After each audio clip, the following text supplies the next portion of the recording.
नर्मदे हर. नर्मदे हर. नर्मदे हर या आमच्या यूट्यूब चॅनलवर मी सौ साखरे आपलं मनपूर्वक स्वागत करते. आज आपल्याकडे सौ नेहा देशपांडे यांनी 3 पायी परिक्रमा केलेल्या आहेत आणि त्या आज आपल्याकडे येऊन आपलं अनुभव कथन तसंच आपल्याला स्फूर्ती देणारं वक्तव्य करणार आहेत. त्यांना मी विनंती करते की त्यांनी त्यांचा परिचय द्यावा. नर्मदे हर.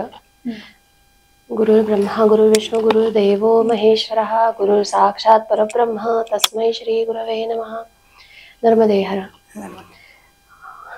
मी सौ नेहा देशपांडे, राहणार मी पुण्याचीच आहे. माझं माहेर सासर पुण्याचंच आहे. आणि परिक्रमेच्या आधी आम्ही US मध्ये राहायला होतो 5 वर्ष आणि 5 वर्षानंतर आम्ही पुण्यामध्ये स्थायिक झालो. मला एक मुलगा आहे. मी नवरा आणि मुलगा पुण्यामध्ये राहतो. सासू सासरे खेड शिवापूरला असतात.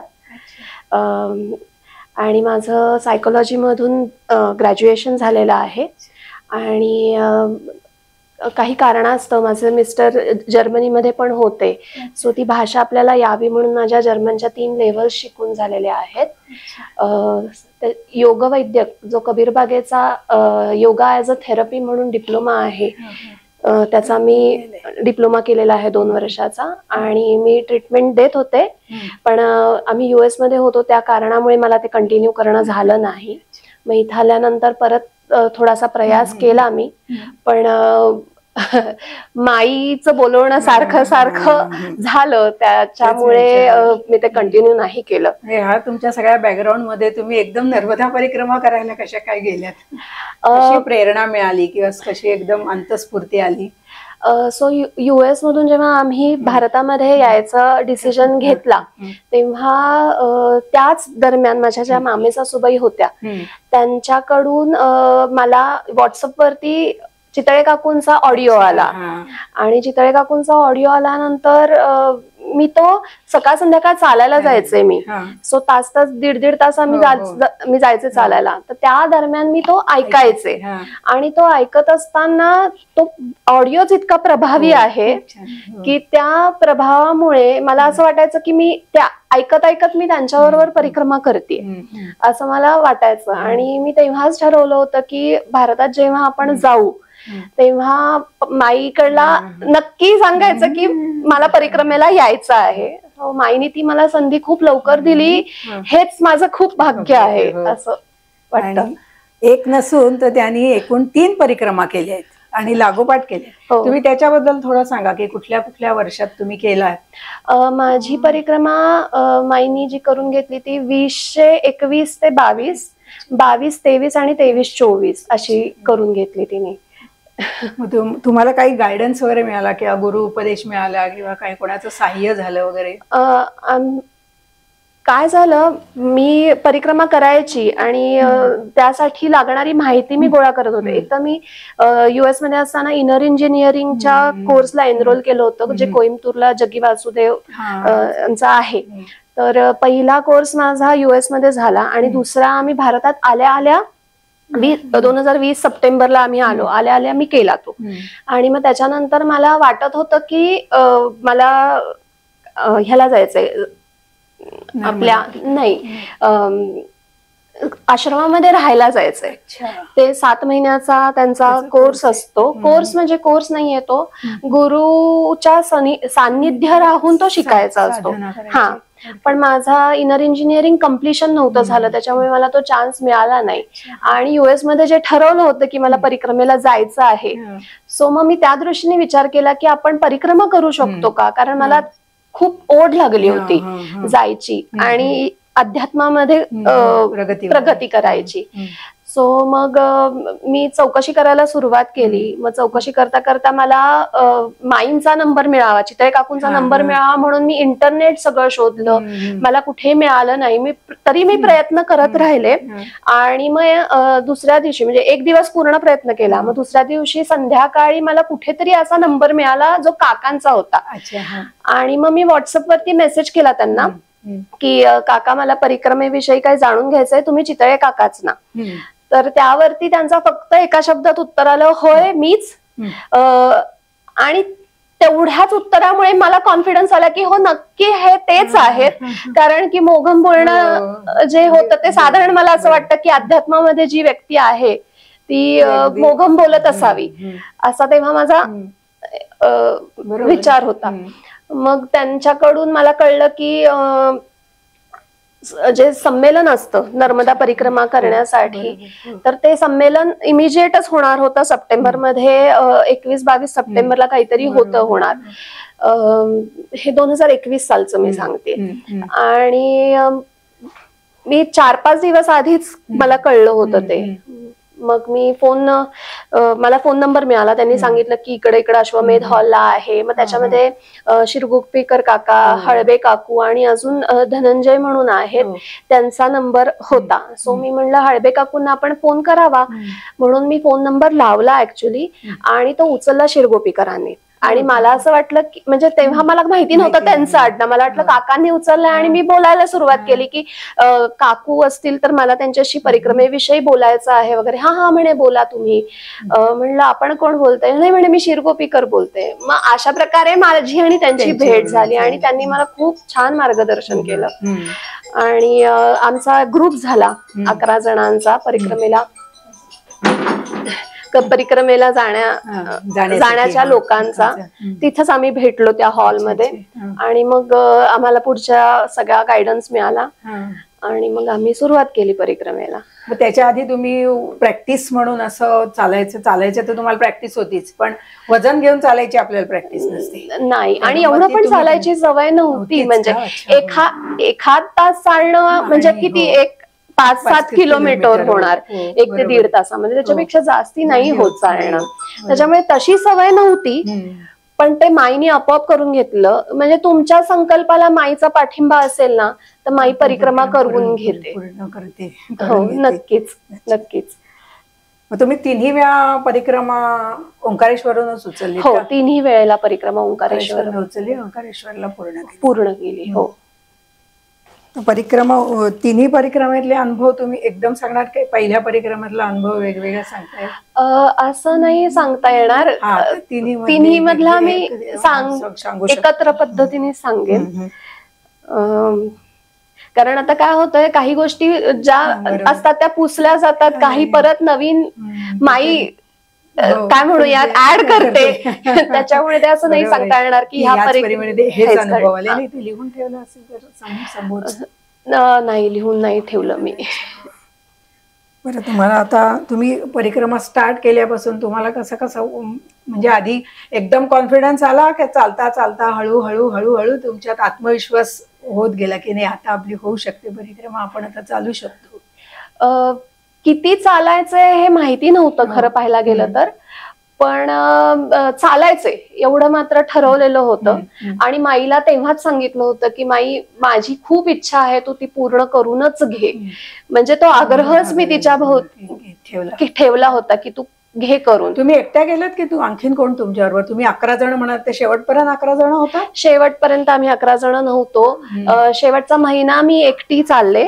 त्यामध्ये मग शिरगोपीकर काका मला नंतर अगदी शेवटी माझ्या बरोबर 10 दिवस चालायला आले होते. म्हणजे 20 दिवस मी एकटी चालले. मला सोबत व्हावी म्हणून ते मला जॉईन झाले नंतर, कारण मी एकटी होते. पण छान होता तो अनुभव सगळा. परिक्रमेत आपणास असं काही विशेष अनुभव आले का, विशेष सांगण्यासारखे असे आम्हाला, की ज्यामुळे लोकांना स्फूर्ती येईल की नाही आपण पण करूया? प्रत्येकाची निष्ठा आणि श्रद्धाप्रमाणे ज्याचे त्याला अनुभव येतात, पण तरीही ते प्रत्येकाचे अनुभव वेगळे असतात. नक्कीच वेगळे असतात. कारण मी म्हणेन की परिक्रमा म्हणजे मी परिक्रमेविषयी विचार केला की परिक्रमाच का म्हणत असावे त्याला.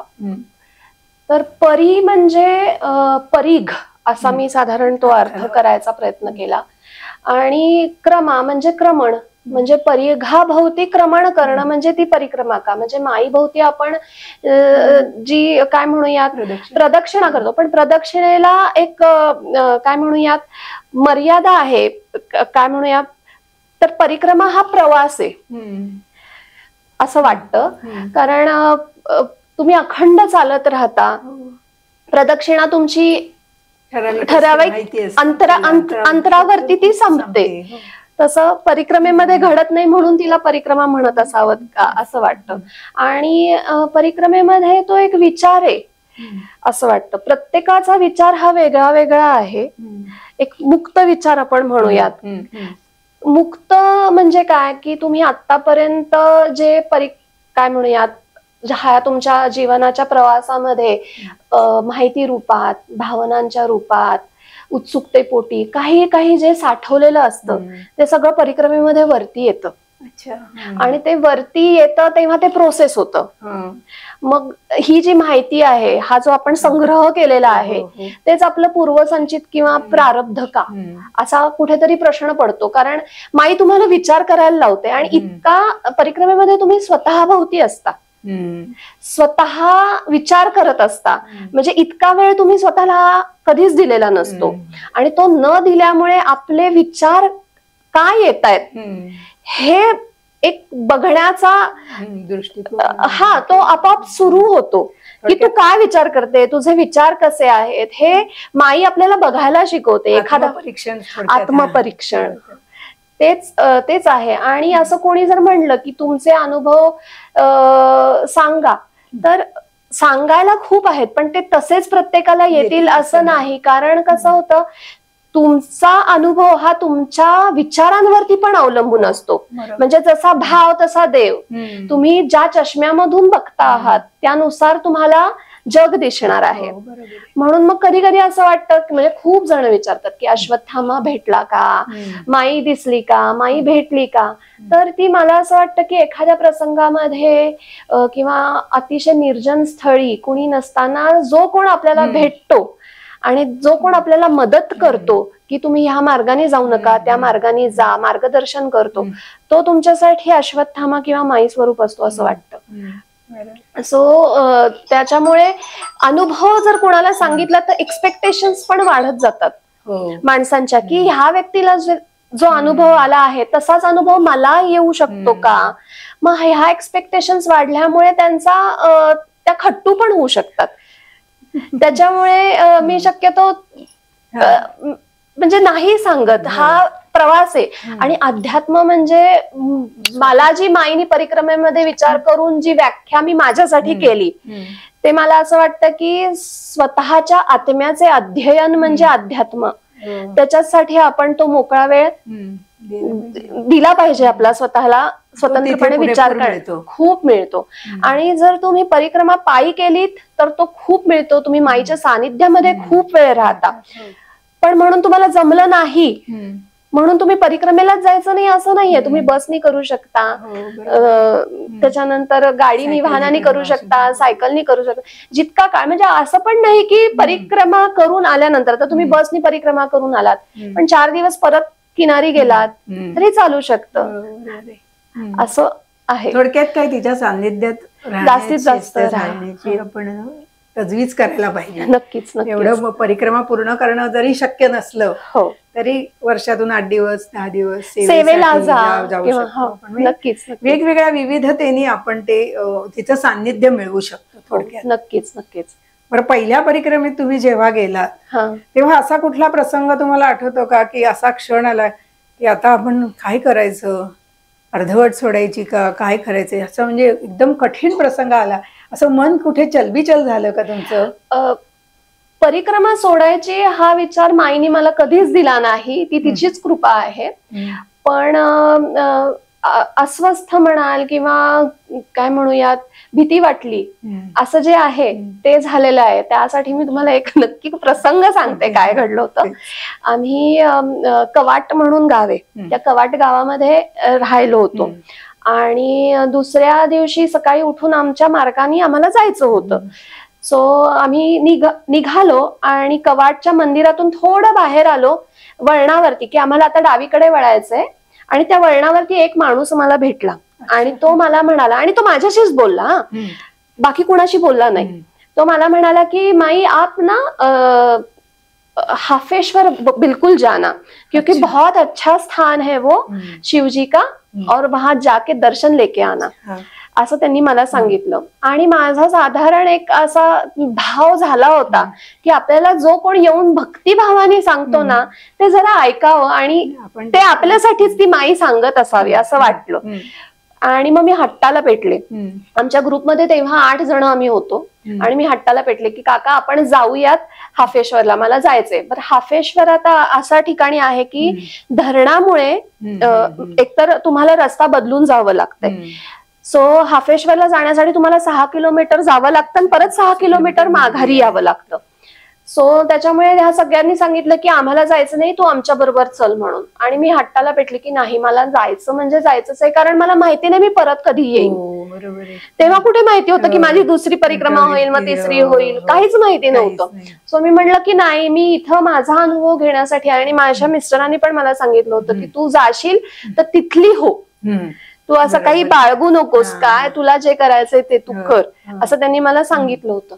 सो मग मी म्हणलं की नाही, मग तुम्ही जा तुमच्या मार्गाने, मी हाफेश्वरला नक्की जाणार, नंतर मी तुम्हाला गाठते, असं मी त्यांना म्हणलं. आणि ते रागवले माझ्यावरती आणि ते गेले, त्यांनी फोन बंद करून टाकला. आणि मी निघाले आणि शिरगोपीकर काका ज्यांच्या मार्गदर्शनाखाली आम्ही म्हणजे सगळेच आम्ही चाललो होतो. त्यांना हे कळलं की मी असं केलेलं आहे. आणि ते तोपर्यंत मी 1-2 किलोमीटर पुढे गेले होते. माझ्याबरोबर एक काका होते जे म्हणजे वृद्ध होते. ते म्हणाले की मलाही जायचंय त्या मार्गाने. म्हणलं चला जाऊयात आपण, पण ते काही चालू शकले नाही. मग ते गाडीवर बसून पुढे निघून गेले आणि नंतर मी पाठीमागे एकटीच होते. मग चालायला सुरुवात केल्यानंतर काकांचा फोन आला. ते मला म्हणाले की तू अशी कशी चाललीयस, असं नाही जायला पाहिजे, ते निर्जन स्थळ आहे, एकटी तू कशी जाणार. आणि खरंच आहे, ते जंगल आहे तिथं खूप सारं असं. निर्जन आहे का, तर नक्की आहे. मग असं साधारण 4.5 किलोमीटर गेल्यानंतर एक माणूस समोरून येताना दिसला. तोपर्यंत काकांनी चितळे काकूंना सांगितलं होतं. मग चितळे काकूंशी मी बोलले फोनवरती. मग काकू मला म्हणाल्या की तू एकदा सुरुवात केलीयस ना जायला, बिनधास्त जा, अजिबात घाबरू नकोस, आता उचललंयस ना पाऊल, जा. मग मी म्हणलं ठीक आहे, हरकत नाही, आपण जाऊ शकतो म्हणून. मग मी जायला सुरुवात केली. मग 1.5 किलोमीटर अलीकडे एक माणूस भेटला मला. त्यांचं नाव जगदीश आणि सद्गुरू जग्गी वासुदेवांचं नाव पण जगदीश. सो मी ते कुठेतरी तो आधार शोधत होते आणि माझ्यासाठी ते जगदीश म्हणून, सद्गुरू स्वरूप म्हणूनच मी त्यांना बघितलं की हा ते माझ्यासाठी धावून आलेत. मग ते एवढे 1.5 किलोमीटर जाऊन आल्यानंतर मी त्यांना विचारलं की तुम्ही माझ्याबरोबर प्लीज याल का, मला ग्रुपला गाठायचंय. मला काकाने सांगितलंय की मी तिकडे येणार आहे चालायला. मध्ये 10 दिवस ते आमच्या बरोबर चालायला आले होते सगळ्या ग्रुप बरोबर. तर मग ते येणार होते 2-3 दिवसांनी, आम्हाला जॉईन होणार होते. मग ते म्हणाले की तू मला तिकडे हवीस, मला माहिती नाही काही, एकटीने कुठेही जायचं नाही, तर तू जॉईन हो ग्रुपला. मग ते मला म्हणाले की ठीक आहे चला. मग त्यांनी आणि मी दोन्ही आमच्या दोघांच्या सॅक एका घरामध्ये ठेवल्या की आपला स्पीड वाढेल, पटकीने दर्शन घेऊन येऊ शकू म्हणून. मग ते माझ्याबरोबर परत 1.5 किलोमीटर चालले, दर्शन घेतलं आम्ही. आणि तिथं एक साधू संत होते, त्यांचं दर्शन घेतलं आणि मग आम्ही निघालो. आणि मग परत सॅक घेतली. मग आता असं झालं की ते बरेच पुढे गेले होते आणि मग आता ह्यांना कसं गाठायचं हा आमच्या पुढे मोठा प्रश्न होता. मग 6 किलोमीटर संपता साधारण 5 किलोमीटर वरती एक मधून रस्ता जातो, तो डोंगर मार्गाने जातो. तर साधारण आम्ही पोहोचलो असू 4-4:15च्या सुमारास संध्याकाळी, म्हणजे दुपार संपून संध्याकाळ सुरू झाली होती. मग आता काय करावं, जावं का नाही जावं हा विचार चालला होता. बरं आम्ही दोघच बाट विचारली, डोंगरातून जायचंय. कितीही तो जगदीश असेल, कितीही तो सद्गुरू स्वरूप असेल, पण एक बाई म्हणून मला कुठेतरी, कारण घर सोडून असे कधी राहिले नाही, त्याच्यामुळे भीती वाटली थोडीशी मनामध्ये. आणि मग आम्ही गेलो. साधारण 6-6:15च्या दरम्यान आम्हाला एक मंदिर दिसलं, एक गाव लागलं. मग तिथं त्यांना आम्ही चौकशी केली की आम्ही राहू शकू का, कारण त्या रस्त्याने कोणीच जात नाही, वेगळ्याच रस्त्याने, म्हणजे तो ठरलेल्या मार्गानेच जातात. त्याच्यामुळे मला भीती वाटली की आता काय म्हणतायत हे. तर ते म्हणाले हो राहू शकता तुम्ही, काहीच हरकत नाही. मग त्यांनी त्यांच्या काही गोष्टी सांगितल्या. तिथं आरती झाली, तिथं मातेचं मंदिर होतं, 3 देवी होत्या. तर त्यांनी आम्हाला एक रूम दिली वरती. बरं त्या रूम मध्ये आम्ही गेलो तर तिथे म्हणजे एकच खोली होती, तिथं त्यांनी अशी सतरंजी घातली होती. त्या सतरंजीवरती म्हणलं, आणि रूम मध्ये आम्ही दोघच जण. मला भीती वाटली की म्हणलं अरे बापरे, आता काय करायचं, आम्ही दोघच जण, कधी असं बाहेर राहिलं नाही किंवा काय. तर मग मध्ये सॅक ठेवली आणि आम्ही झोपून गेलो. आणि दुसऱ्या दिवशी सकाळी उठलो, काय नाही काय आपल्याला भीती वाटत असते की समोरचा माणूस काय विचार करेल, म्हणून आपल्याला भीती वाटत असते. काही होणार नाही असा विचार केला तर काही होत, कारण तोही व्यक्ती परिक्रमेसाठीच आला होता, त्याचा भावही शुद्ध होता, त्याच्यामुळे तसं घडणार नव्हतं. पण एक मात्र नक्की माईने ह्याच्यामध्ये मला शिकवलं की तीच परीक्षा बघते. म्हणजे आता काकांनी मला फोन करून घाबरवायचं काहीच कारण नव्हतं, कारण माझा संकल्प दृढ झाला होता की मी जाणार आहे. पण त्यांच्या परिक्रमेचा त्यांना अनुभव होता, त्यांच्या भावाचा त्यांना अनुभव होता, म्हणूनही त्यांनी केला असेल. सो ती परीक्षा माईनी बघितली, म्हणून माझी चलबिचल झाली की अरे बापरे, आता आपण असा विचार केला खरा, पण तो नक्की योग्य होता का, आपण त्या परपुरुषाला सद्गुरु स्वरूप समजलो ते योग्य होतं का, असे प्रश्न पण माई घालते तुम्हाला की हे केलं आपण, ते योग्य केलं का अयोग्य केलं. आणि मग दुसऱ्या दिवशी आम्ही निघालो, एका गावामध्ये पोहोचलो आणि तिथं कपडे वाळत घातले आणि जेवलो. असं करत तो माणूस माझ्याबरोबर त्या दिवशी 38.5 किलोमीटर चालून मला आमच्या सगळ्या माणसांबरोबर सोडलं आणि तो त्याच्याही पुढे गेला चालत. इतका तो चालला. तुमची व्यवस्था केली होती, नक्कीच, प्रोटेक्शन तुम्हाला दिलं. नक्कीच. आणि ते सद्गुरु स्वरूपच होते. पण कसं असतं, काही वेळेला देव तुमच्या समोर असतो तरी सुद्धा आपण म्हणतो की अरे नक्की तू देवच का, त्याच्यावरती शंका घेतो, कारण आपली बुद्धीच तशी असते, आपल्याला ते समजत नाही. त्याच्यामुळे चलबिचल नक्की झाली, भीती वाटली, पण थोडासा परिक्रमेमध्ये डोळस विचार करायला पण हरकत नाही असंही वाटून गेलं. पहिली परिक्रमा तुमची किती दिवसात पूर्ण झाली मग? 114 दिवस लागले मला. तरी चांगली झाली पूर्ण. हो. तुम्ही आणि कुठल्या कशा मार्गाने गेलात?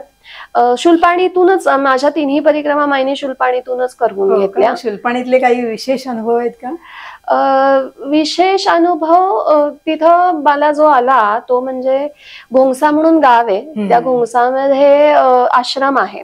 त्या आश्रमाच्या खालीच माई वाहते, किनारा आहे तिचा. तिथं जाऊन खाली बसलो, म्हणजे संध्याकाळचं स्नान झाल्यानंतर शांत मी आणि माझी मैत्रीण रेश्मा म्हणून होतो, तिथं आम्ही शांत एका लाकडावर बसलो होतो. झाडाचा बुंदा होता आणि तेव्हा तो निसर्ग खरंच म्हणजे तो निसर्ग आहे असं मी म्हणेन. तिथं माणसाचा हस्तक्षेप नाहीये, त्याच्यामुळे इतकं शांत आणि काय म्हणूयात पक्षी, म्हणजे हा एक्झॅक्टली तेच सगळं इतकं सुंदर होतं. त्यामध्ये माईचं वाहणं, आणि ती जेव्हा कडेला येत होती तेव्हा तिचा तो जो आवाज आहे, लाटा नव्हत्या त्या, पण तो किनाऱ्याला लागतानाचा जो आवाज होता, तो आवाज आणि माझा श्वास इतका एकरूप झाला होता आणि ते इतकं छान वाटत होतं. तेव्हा मला ते खूप गदगदून आलं की हो माई तू आहेस असं जाणवलं.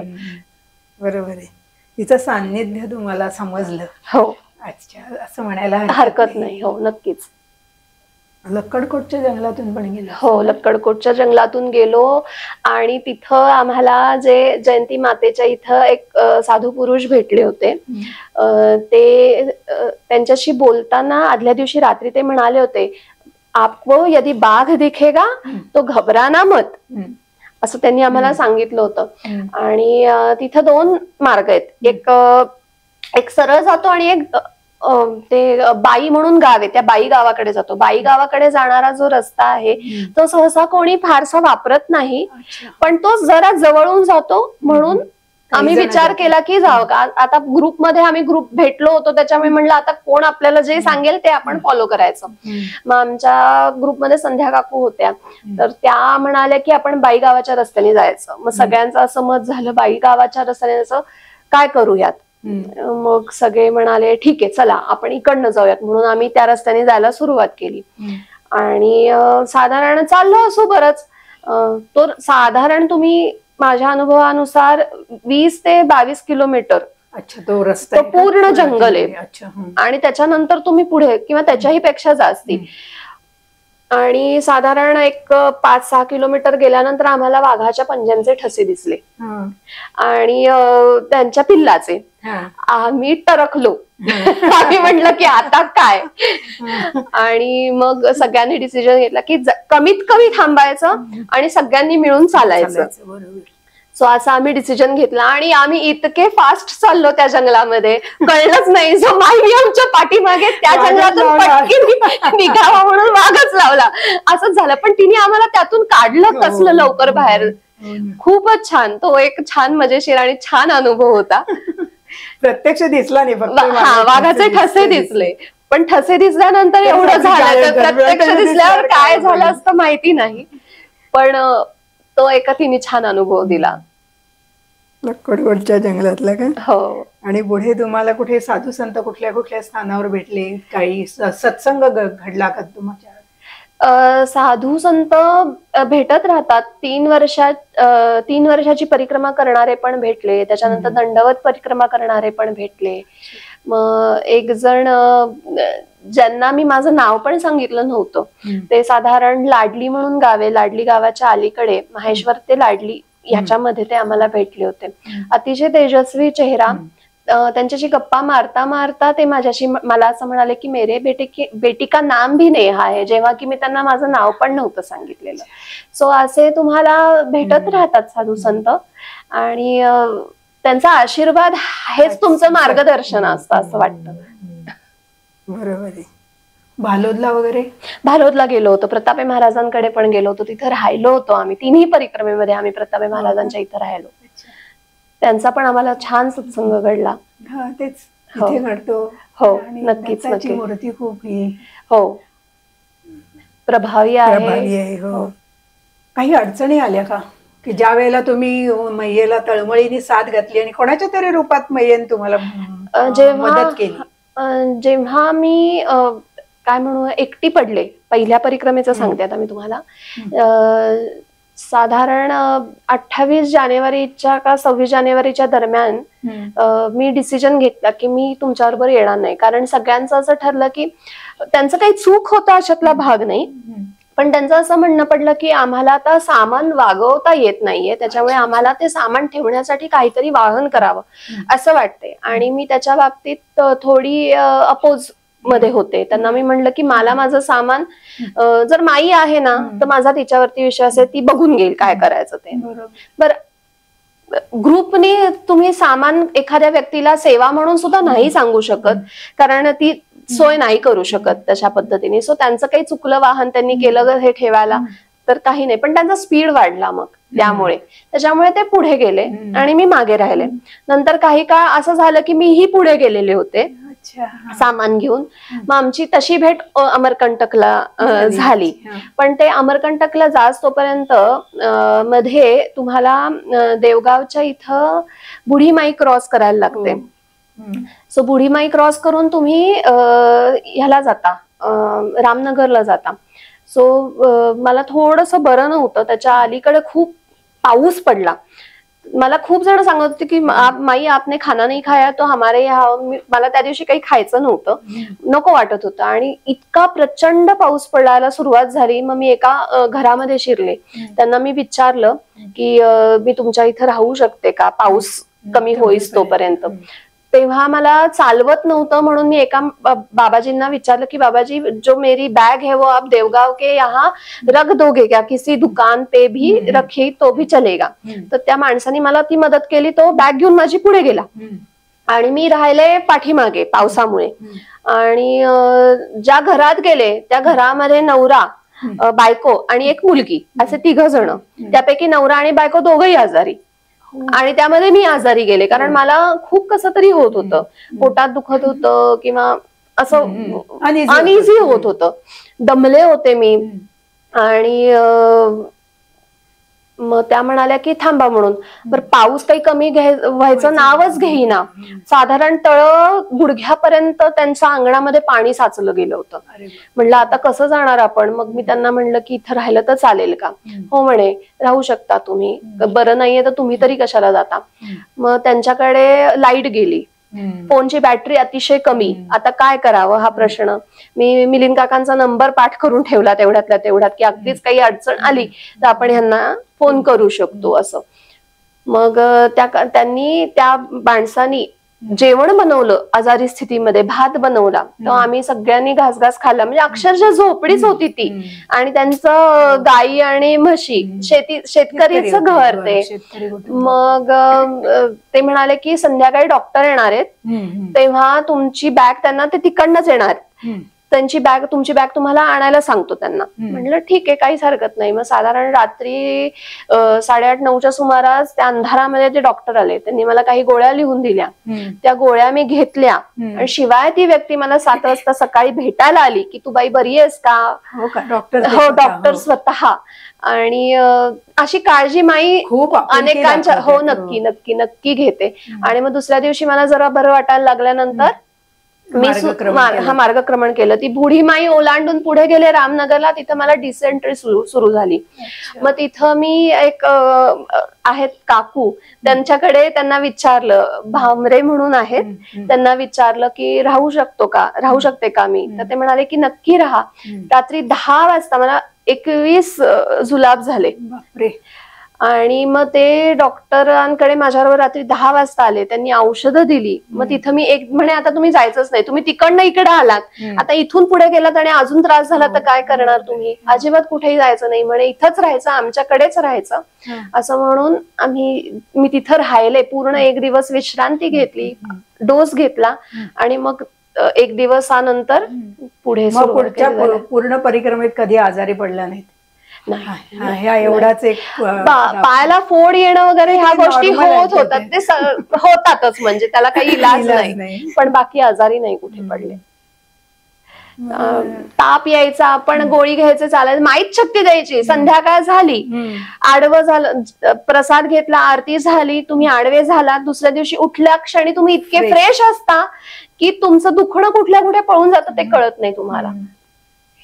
हाच खरा चमत्कार आहे. खरंच आहे, खरंच आहे. आपण इथे घरात काम करतो तसं होत नाही. 2-2 दिवस आपल्याला थकवा वाटतो. कारण तुम्ही तिथं पंचमहाभूतांच्या पण सानिध्यामध्ये असतात, माईच्या सानिध्यामध्ये असतात, त्याच्यामुळे तो फरक पडतो असं वाटतं.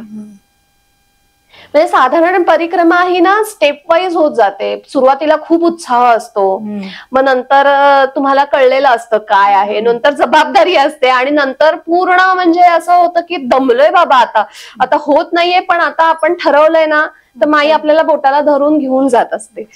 म्हणजे ती अशी बाल्यावस्था, तरुण अवस्था, प्रौढावस्था आणि मग वृद्धापकाळ. कारण वृद्धापकाळामध्ये तुमचं सगळं असं शक्ती गेलेली असते, काही नको असं वाटत असतं. तुम्ही अमरकंटकला पोहोचल्यानंतर तुम्हाला तेच जाणवतं की आता सगळं भरून पावलं, आपण पोहोचलो, माई तुझं दर्शन घेतलं, म्हणजे तू इथपासून इथपर्यंत कशी आहेस हे सगळं बघायला मिळालं असं वाटतं. आणि नंतरचा जो प्रवास असतो तो मात्र खूप, म्हणजे तुम्ही जे आतापर्यंत माईने तुमच्याकडून शिकवणूक करून घेतलेली असते, तिचा वापर कसा करायचा, धीर कसा सोडायचा नाही, हे सगळं माई नंतरच्या एकदम अमरकंटक ते ओंकारेश्वर या प्रवासात शिकवते. कारण तुम्ही भरून पावलेला असा, आता काय करायचं माई, आता कशासाठी, असं होतं ते. अमरकंटक ते ओंकारेश्वर ह्या एवढा कालावधी तुम्हाला कमी लागला का मग? साधारण 22 दिवस लागले, 22 ते 24 दिवस असं. त्यामध्ये काही वेगवेगळे अनुभव आले का? कबीर चौथरा वगैरे तिथेच आहे ना? कबीर चौथरा अमरकंटक सोडल्यानंतर लगेचच लागतो. गेला होतात तुम्ही? काही नाही, कबीर चौथऱ्याला नव्हतो गेलो आम्ही, पुढच्या गावात थांबलो होतो. तेच, काही जण जातात, काही जण नाही जात. नाही, आम्ही नव्हतो गेलो. 3ही परिक्रमेत माझं नाही जाणं झालं तिकडं. नाही. हा, म्हणजे आपण जर परिक्रमा त्या मार्गाने केलं तरी प्रत्येक स्थळ आपण पाहत जातो असं होत नाही. ती जशी आपल्याला फिरवते तसंच आपल्याला. हो, नक्की नक्की तसंच असतं. म्हणजे 3ही परिक्रमेमध्ये तुम्ही काही अशी वेगवेगळी ठिकाणं बघितलीत का, की ज्या पहिल्या परिक्रमेत जो रूट होता तोच दुसऱ्या आणि तोच तिसऱ्या परिक्रमेत होता? संपूर्ण रूट आम्ही वेगळाच केला असं नाही झालं, आम्ही रूट तोच ठेवला, पण ठिकाणं बरीच आम्हाला वेगवेगळी बघायला मिळाली. नक्कीच, म्हणजे सेम ठिकाणी आम्ही गेलो नाही असं नाही, गेलो, पण त्यातली काही स्थळं आमच्यासाठी खूप वेगळी होती आणि अनुभव पण वेगळे होते. मग ते सांगा ना. आता म्हणजे राहण्याची ठिकाणं पण वेगळी होती. आता कसं कसं सांगू, अंजरुदला आम्ही कधीच राहिलो नव्हतो. दोन्ही परिक्रमेमध्ये माझं अंजरुदला ओंकारेश्वरला पोहोचताना राहणं झालं नव्हतं, जे आमचं तेव्हा झालं. त्याच्यानंतर रामनगरला मी तुम्हाला म्हटलं मी ज्यांच्याकडे राहिले त्यांच्याकडे मी राहिले नाही नंतरच्या 2 परिक्रमांमध्ये, पुढे राहिले. किंवा होशंगाबादला सुद्धा म्हणजे आम्ही पोहोचलो, नर्मदापुरम जे आपण म्हणतो तिथं एकमुखी दत्त आहे, दत्तस्थान आहे जिथं गुळवणी महाराजांना दीक्षा दिली. तिथं आम्ही राहिलो होतो. सो ते कायम आम्ही पौर्णिमेलाच, दोन्ही वेळेला असं झालं की आम्ही पौर्णिमेलाच पोहोचलोय. मग तिथं आम्हाला म्हणजे दत्त महाराजांची पूजा करायला मिळाली. सो असे अनुभव येत गेले. काही वेळेला संगमामध्ये म्हणजे होशंगाबादला आम्ही स्नान करू शकलो, एका वेळेला आम्ही नाही करू शकलो. लोकतीर्थ स्वामी महाराजांचं ठिकाण आहे, लोकनाथ तीर्थ स्वामी महाराजांचं, तिथं आम्ही 2 वेळा राहिलो, एकदा राहायला नाही मिळालं. सो एकदा तर असं झालं की आम्ही सोडलं आणि आम्ही त्या दिवशी 50 किलोमीटर चालून होशंगाबादला पोहोचलो होतो. आणि तरी सुद्धा दुसऱ्या दिवशी इतके फ्रेश उठलो. आणि माझ्या बरोबर 60, 63, 65 अशाच वर्षाची लोक होती आणि ती सुद्धा इतकी चालली आणि इतकी फ्रेश. महाराजांनी तुम्हाला अगदी खेचून घेतलं. हो, नक्कीच नक्कीच, शक्तीनेच तुम्हाला नक्कीच नक्कीच नक्कीच. त्याशिवाय होत नाही होत. अमरकंटक मध्ये आम्ही जे माईचं ठिकाण आहे, माईका मंडप, तो बघायला आम्ही गेलो होतो. मग तेव्हा असं झालं की ती जी ठिकाण आहेत, पहिल्या परिक्रमेमध्ये मी चालत गेले होते, जिथं जालेश्वर महादेव आहे ते मी चालत बघायला गेले होते. पण दरवेळेला तुम्ही अमरकंटक मध्ये सुद्धा फिरायचं झालं तर वेळेच्या अभावी, कारण मला मूल आहे एक म्हणल्यानंतर मला लवकर यायचंय घरी. सो काही वेळेला तुम्हाला तुमच्या प्रायोरिटीज नुसार काही गोष्टी ठरवाव्या लागतात. की मग मी ठरवलं की मग अमरकंटक मध्ये पोहोचल्यानंतर आपण वाहनाचा उपयोग करून जायला हरकत नाही. मग तिथलं माईका मंडप जे आहे ते स्थान आम्ही बघितलं. माईका मंडप मध्ये जेव्हा माईचं लग्न ठरलेलं असतं तर ते तिच्या सेविकेला तो करतो. त्याच्यामुळे जो भ्रमनिरास झालेला असतो, तेव्हा जेव्हा ती त्या भ्रमनिरासातून जेव्हा ती तिथून निघते, ती डायरेक्ट समुद्राला जाऊन मिळते. ते ह्याचे मेकल पर्वत सगळे फोडत. सो ते जे ठिकाण आहे, ते जे मंडप आहे, तिथं आम्ही गेलो होतो ते ठिकाण बघायला. तिथं असे हळदीचे खुणा पण आहेत, त्या सुद्धा आम्हाला दाखवल्या. तिथं खाली एक गुहा आहे, त्या गुहेमध्ये एक संत भेटले आम्हाला. मग तिथं आम्ही त्या गुहेमध्ये शांतपणे डोळे मिटून बसलो, थोडं ध्यानधारणा केली आणि मग परत आलो. मग जालेश्वर वगैरे ह्या सगळ्या गोष्टी, सोननद ते नंतर म्हणजे तुम्ही पलीकडे गेल्यानंतर बघता, पण ह्या सगळ्या गोष्टी आम्ही मग त्या बघितल्या. त्याच्यानंतर 3ऱ्या परिक्रमेत आम्हाला नशिबाने आपले दूधधारा आहे ना, दूधधारा जिथं गुहा आहे तिथं दुर्वास ऋषींची गुफा आहे. तिथं दुर्वास ऋषींची गुफा आहे. तर तिथं आम्ही साधारण 6 वाजता पोहोचलो. खाली आम्हाला राहू दिलं नाही, म्हणजे तुम्ही 3 वाजताच आला आहात, पण आम्ही ऑलरेडी 40-45 किलोमीटर, 40-45 नाही म्हणणार मी, 35 किलोमीटर चालून गेलो होतो. आणि ते म्हणाले की तुम्ही लवकर आलात तरी सुद्धा तुम्ही जाऊ शकता. मग तिथं आमची थोडंसं म्हणूयात भांडणं पण, किंवा त्यांचं पण म्हणणं बरोबर होतं, आमचं पण म्हणणं बरोबर होतं. मग आता त्यातून उपाय काहीतरी काढणं आवश्यक होतं. मग आम्ही ठरवलं की पुढे जाऊयात चालत म्हणून. मग तो अख्खा डोंगर पार करत आम्ही दूधधाराच्या इथं पोहोचलो. मग तिथं पोहोचायला आम्हाला साधारण 5:30 पावणे 6 झाले होते. मग 5:45 नंतर पुढे चालून आम्ही थकलो होतो खूप, कारण मग ते सगळं धरून आम्ही 40-42 किलोमीटर चाललो होतो. मग आम्ही असं विचारलं तिथल्या साधू संतांना की आम्ही इथं राहिलो तर चालेल का, आणि आम्हाला इथं राहायची संधी माईनी दिली. इतकं काळा कुट्ट अंधार, त्या अंधारामध्ये आम्ही आमच्या माईला आपण जी आरती करतो संध्याकाळची, तो लावलेला दिवा, तेवढाच तो काय प्रकाश आणि तो माईचा आवाज, इतका सुंदर अनुभव होता, खूप छान. तो माईनी अगदी निसर्गामध्ये अमरकंटक सारख्या ठिकाणी आम्हाला तो दिला. खूप छान वाटलं आम्हाला ते.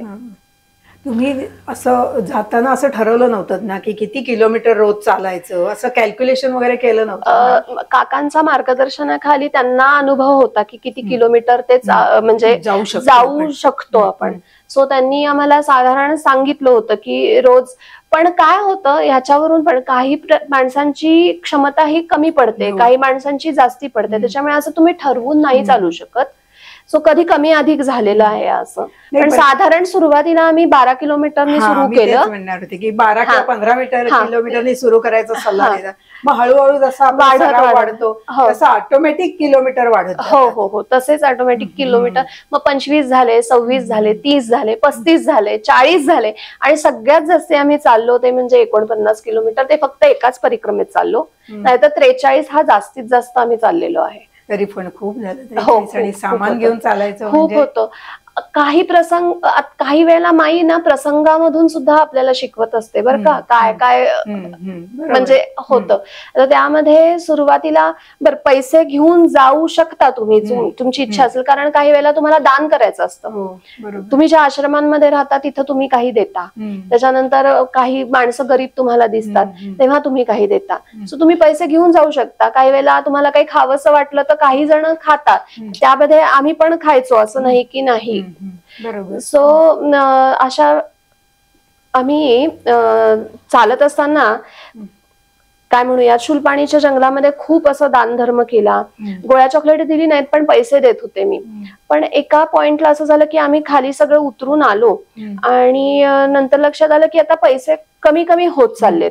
म्हणजे आता काय करावं आपण, नाही देऊ शकत आहोत, कारण आपण त्यांना पैसे दिले तर तो त्या पैशांचा वापर काय करेल, कसे करणार आहेत हे आपल्याला काहीच माहिती नाही. आपण आपल्या भावापुढे आपल्याला चांगलं वाटावं म्हणून पैसे देतो त्या लहान मुलांना, पण पुढे जाऊन त्या पैशांचं त्याचे आई वडील घेतात, आई वडील घेऊन दारू पितात का काय करतात हे आपल्याला माहिती नसतं. सो हे पण माई शिकवते की आता तुला छान वाटावं म्हणून दिलेस तू पैसे, पण आता त्या पैशाचं ती व्यक्ती काय करेल, मग आपण हे पण कर्म लावून घेतो का, असे बारीक सारीक विचार माईच आपल्या मनामध्ये तयार करते आणि त्याची उत्तर शोधण्याचा प्रयत्न आपण करत असतो. एका ठिकाणी एक मुलगा आणि एक मुलगी, साधारण लहानच असतील, एक 10-12 वर्षाची मुलगी असेल आणि मुलगा काहीतरी 13-14 वर्षाचा असेल. तो आला आणि धमकायच्या स्वरूपामध्ये आला की मला पैसे द्या, द्यायलाच पाहिजे असं. म्हणलं नाही देणार मी. त्याला तिथं माझ्याकडे चॉकलेट होतं तेवढं काढलं आणि ते दिलं आणि म्हणलं नाही म्हणून. मग तिथेही माझ्या मनामध्ये विचार आला की असे पैसे घेणारे आपण मुलांना सवय लावतोय का, आयते पैसे देऊन आपण त्यांना भीक मागायची सवय लावतोय का, आपण काय करतोय. मग एक जबाबदार, कारण मला पण एक मूल आहे म्हणल्यानंतर एक जबाबदार आई किंवा एक जबाबदार स्त्री म्हणून मी इथं कसं वागलं पाहिजे, त्यांची काळजी म्हणून त्यांना पैसे द्यायला पाहिजेत का त्यांना भीक मागायला शिकवायला पाहिजे. कारण आयते पैसे मिळाले तर त्यांना कष्टाची जाण राहणार नाहीये. सो असे खूप मनांमध्ये गोंधळ माई करून टाकते तुमचा, आणि त्यामधून तुम्हाला सारासार विचार कसा केला पाहिजे हे शिकवत असते माई. त्याच्यानंतर एकदा असं घडलं की आम्ही चालत असताना एक छोटस पोर रस्त्याने एकदम पळत गेलं. बरं अक्षरशः म्हणजे मी म्हणेन की 2-3 मिनिटाचाच फरक होता. गाडी इतकी जोरात आली आणि ती पास करून गेली. त्या मुलाला काहीच झालं नाही, पण ते आपल्या आनंदात खेळत होतं. बरं आता त्या मुलाची चूक का त्या गाडी चालवणाऱ्याची चूक, तो त्याच्या मार्गाने चालला होता गाडी चालवत. मग आता हे कर्म कोणाला लागणार, त्या माणसाला लागणार त्या मुलाला मारल्याचं. मारलं कोणीच कोणाला नव्हतं, पण असे विचार माई ना मनामध्ये उत्पन्न करत असते.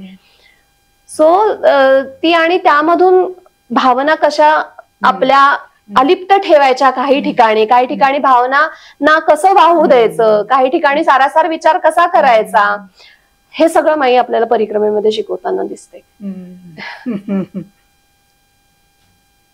घरची वगैरे काही आठवण आली का कधी? विशेष नाही आली खरं सांगायचं तर. मुलाला रोज फोन होत होता, असं नाही की नाही, आणि तो जर खूप काकुळतीला आला असता तर नक्की आठवण आली असती. पण तो खूप समजदार आहे, तो राहू शकतो, हेही आम्हाला तेव्हाच कळलं. सो नाही हो, नाही तर मग काय नाही, फोकस पूर्ण परिक्रमेवरतीच होता. तुम्हाला संधी मिळाली का सेवा करायची? म्हणजे कशा दृष्टीने तुम्ही म्हणताय? म्हणजे एखाद्या आश्रमात गेलो हा. आणि ते म्हणाले की नाही आज तुम्ही चहा बनवा किंवा काय आज रोटी करा. हा, मदतीला आम्ही असायचोच. म्हणजे आता बरीच विमलेश्वर सारख्या ठिकाणी आहे, तिथं पोळ्या करून देणं, किंवा आम्ही आता झरवाणी म्हणून गावामध्ये राहिलो होतो, तिथं आम्ही सगळ्यांनी मिळून छान पोळ्या केल्या.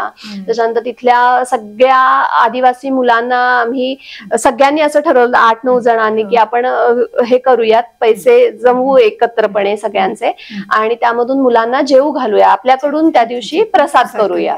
सो अशा प्रकारे आम्ही थोडं करायचा प्रयत्न केला. ते माईंनीच आम्हाला तशी बुद्धी दिली आणि तसं आम्ही केलं.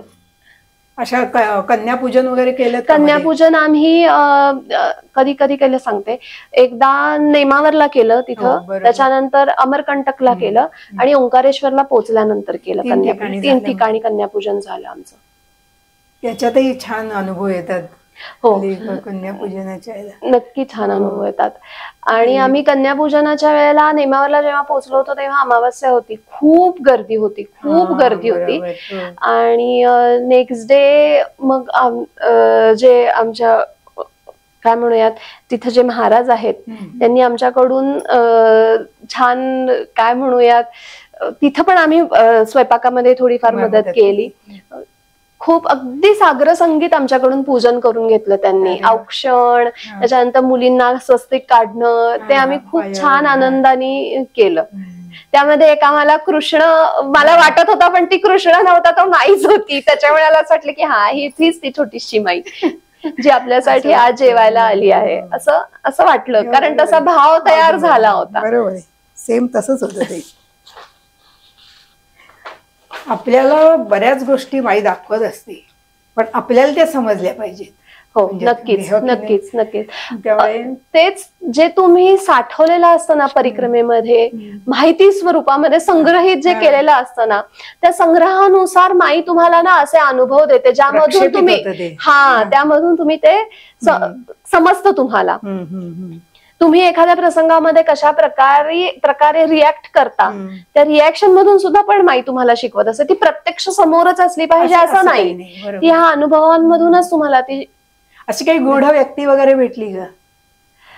किंवा पुढे गेल्यानंतर असं अरे बापरे ती अमुक एक व्यक्ती भेटली, ती तर ही नसेल ना, किंवा माईने आपल्याला दर्शन दिलं नसेल ना, स्त्री असो पुरुष असो कसंही? हो, असं वाटलं.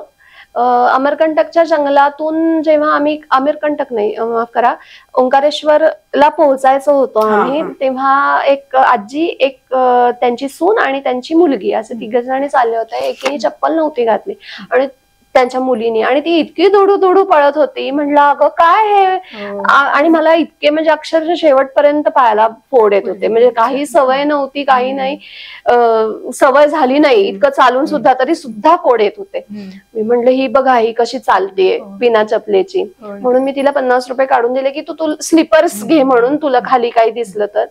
आणि तिला पैसे दिले आणि अक्षरशः आम्ही 2-4 मिनिटं विश्रांती घेतली असेल, तेवढ्यामध्ये ते मला कुठेच दिसल्या नाहीत नंतर. सो माझा असा भाव झाला की कदाचित माई स्वरूपामध्येच तिने आपल्याला दर्शन दिलं असावं असं. तो भाव माझा तसा. आपला भाव असतो तसा, भाव तेथे देव. नक्कीच नक्कीच. काही संकट वगैरे कुठलं काही असं आलं नाही की? नाही, असं नाही, माईनी नाही. नाही भीती मला त्या वाघाच्या ठशांच्या वेळेला जी वाटली तेवढी. आश्रमातील व्यवस्था वगैरे कशी वाटली? आश्रमात व्यवस्था खूप सेवाभावी लोक आहेत. नक्कीच. म्हणजे काही तुम्ही करून खाता, तुम्हाला ते करून वाढतात, असं आग्रहाने वाढतात, असं कधीच हे नाही. तुम्ही काय? आणि माई हे पण शिकवते की तुम्ही जिथं जाल ना तिथलं त्यांच्यासारखं होऊन तुम्हाला राहायचं आहे. त्याच्यामुळे ते कधीच अवघड वाटत नाही. माईच्या बाबतीत अजून एक गोष्ट नोटीस केली परिक्रमेमध्ये, ती म्हणजे एक तर ती पूर्व पश्चिम अशी वाहते, त्याच्यामुळे ती एक संस्कृती. त्याच्यानंतर आध्यात्मिक दृष्ट्या जर विचार सोडला तर भौगोलिक विचार केला तर ती बरोबर भारताच्या मध्यातून वाहते. आणि तिने भारताचे पूर्व पश्चिम असे उत्तर दक्षिण असे तट तयार केलेत किंवा 2 भाग तयार केलेत. मग असं वाटतं की आक्रमण जेव्हा झाली उत्तरेकडून जी येत होती त्याच्यामध्ये माईनी आपली संस्कृती जपून ठेवण्यासाठी खूप मोलाचा वाटा तिचा आहे. कारण तिथं जे साधू संत राहिलेत त्यांनी आपली संस्कृती खूप टिकवून ठेवली. कारण तुम्ही माईच्या कुठल्याही ठिकाण म्हणजे माईला जेव्हा तुम्ही परिक्रमा करता तेव्हा तुम्हाला हे जाणवतं की भारतातली सगळी तीर्थस्थानं तिथं तुम्हाला बघायला मिळतात. तिला ऐतिहासिक सुद्धा खूप काय म्हणूयात इतिहास आहे. तिथं तुम्हाला म्हणजे जेव्हा शिवाजी महाराज उत्तरेकडे गेले तेव्हा सुद्धा ते नर्मदा ओलांडूनच गेले. थोरल्या बाजीरावांची समाधी रावळखेडीमध्ये आहे. अहिल्याबाई होळकरांचं खूप मोठं कार्य आणि समाधी माहेश्वर ठिकाणी आहे. त्याच्यामुळे तिला हा एक इतिहास आहे. त्याच्यानंतर बऱ्याच ठिकाणी असं तुम्हाला ऐकायला मिळतं जे जसं की कुंभेश्वर म्हणून स्थान आहे. कुंभेश्वरला तुम्ही स्नान केलं तर 10,000 वेळा कुंभमेळ्याचं स्नान केल्याचं तुम्हाला पुण्य लाभतं. आणि रामाने जेव्हा रावणाचा वध केला तेव्हा राम कुंभेश्वर ठिकाणी स्नानास आले होते. ते पाप नाहीसं व्हावं ह्याच्यासाठी. म्हणून रामायणाचा सुद्धा उल्लेख त्या ठिकाणी होतो. पांडवांचा उल्लेख पण माईच्या किनारी खूप ठिकाणी अशी स्थानं आहेत की जिथं पांडव येऊन गेलेले आहेत असं आहे. त्याच्यामुळे रामायण महाभारताच्या काळातल्या सुद्धा तुम्हाला घटना तिथं ऐकायला मिळतात. त्याच्यानंतर आपल्या परशुरामांनी त्यांच्या आईचं पिंडदान जे केलं आहे ते माई किनारीच केलंय. ती पिंड तुम्हाला बघायला पण मिळतात. सो हा पण तिला एक इतिहास आहे. कार्तवीर्याचं जे स्थान आहे जिथं तो माई सहस्त्रार ह्यानी वाहते ते माहेश्वर ठिकाणी तुम्हाला बघायला मिळतं त्याचं मंदिर. त्याच्यानंतर अहिल्याबाई होळकरांचं तर मी वाडा कोंडवलेकर महाराजांचं बघितलं. कोंडवलेकर महाराज मांडलेश हरदाला जाऊन आलो आम्ही. तिथं राम मंदिर बघितलं. त्याच्यानंतर माहेश्वरच्याच पुढे मंडलेश्वर म्हणून लागतं. तिथं गोंदवलेकर महाराजांनी राम मंदिराची स्थापना केली आहे. तिथं पण जायला मिळालं. तिथं टेंभे स्वामींचं पण स्थान आहे जिथं त्यांनी चातुर्मास केला होता मंडलेश्वरला. तिथं पण आम्ही गेलो. तिथले ते जहागीरदार महाराज जे आहेत त्यांची पण भेट झाली. तिथं आम्ही राहिलो पण होतो. अशी काही ठिकाणं माईनी करून घेतली.